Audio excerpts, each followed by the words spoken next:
idiot brothers at the top of the fire escape. Serves them right, kind of. Anyway, I digress. The sisters were unsuccessful in convincing them to come down, but didn't want to leave them for fear of them falling. My mother, also very fearful of heights, had to climb the fire escape, grab the two idiots as they clung to her, claws extended like a bunch of wild cats, and convinced them to take one step at a time down the fire escape.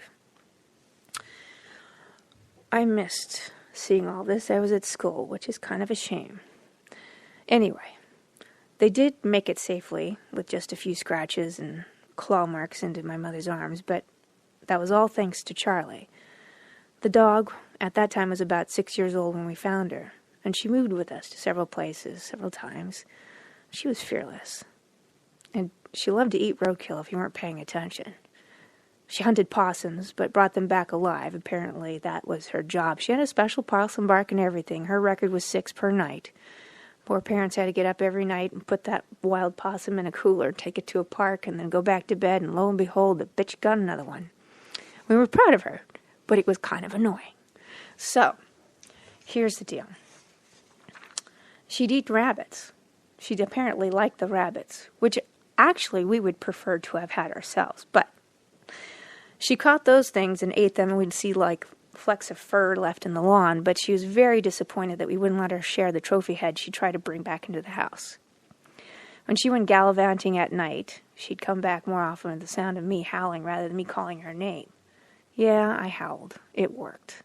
When the neighbors' dogs relayed my howl to her, and damn if she didn't know it was me, and she'd come trotting home in less than 5 minutes from wherever she was.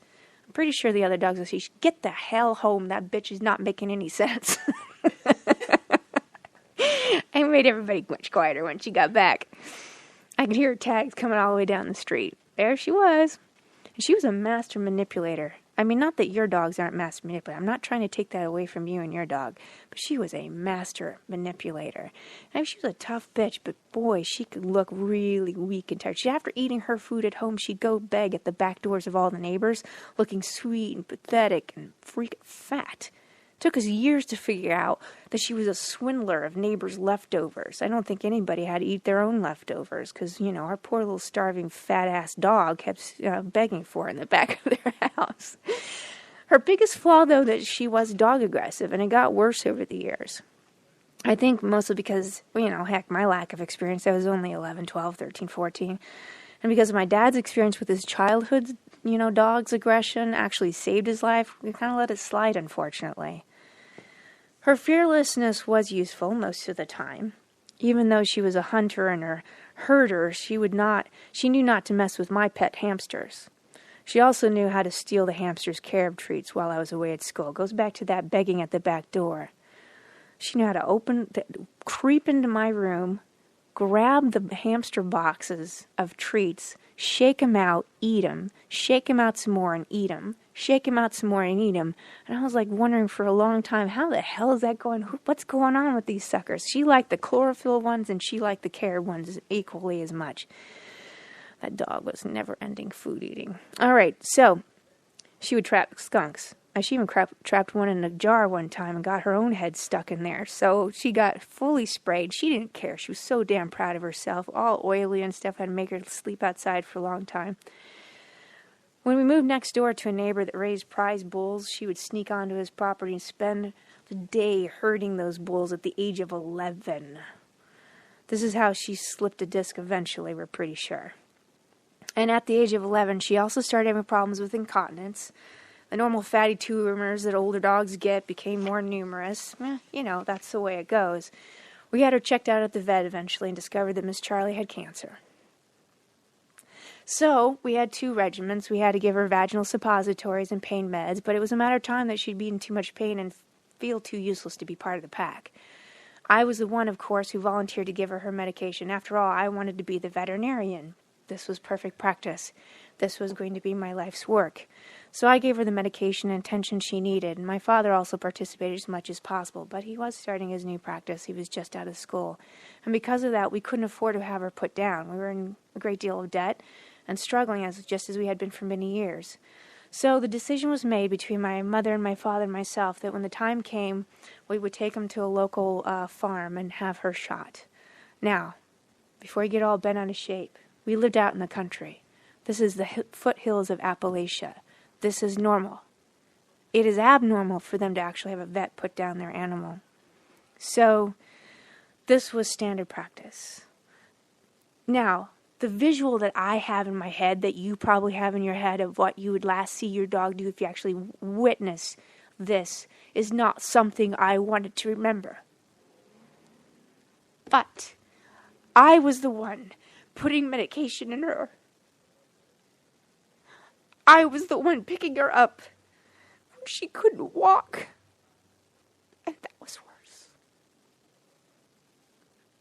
So watching her deteriorate, her body breaking down against her ever-fearless will, that crazy bitch. Her spirit breaking as she felt useless. This is what a dog does. They serve. And no longer the family guardian and hunter. My father let me know that when the time came, we realized we'd have to put her down, that he intended to say goodbye with a fresh steak. That was his way. I agreed. That was probably the best way. In the middle of the night, when everyone was asleep. So one night, I woke up suddenly to the sound of my father whispering Charlie's name. I heard her tags as she moved towards him and farther away from me. It was time.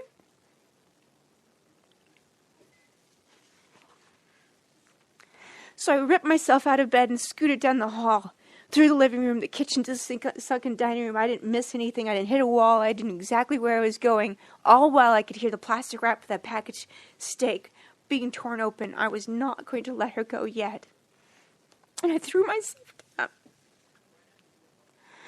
on my knees in front of my dog, who could, to be honest, barely stand. And I hugged her. Goodbye, Charlie. I love you. You were always a good girl. And I eventually let her go. And I looked at my father, who was also crying. My father never cried. It was time to take her to the farm, where she would meet her demise, where I secretly hoped the person who volunteered to do this deed would chicken out.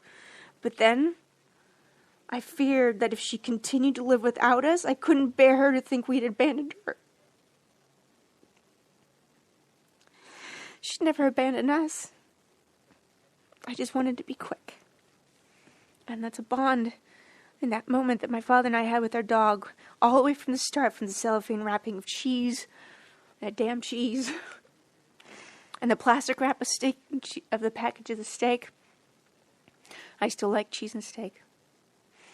And years later, when I started studying acting, it was recommended that you find triggers that help you get through certain emotional landscapes. And to this day, the hollow echo of Charlie's tags always sends me there to that moment where I rush to be on my knees to say goodbye.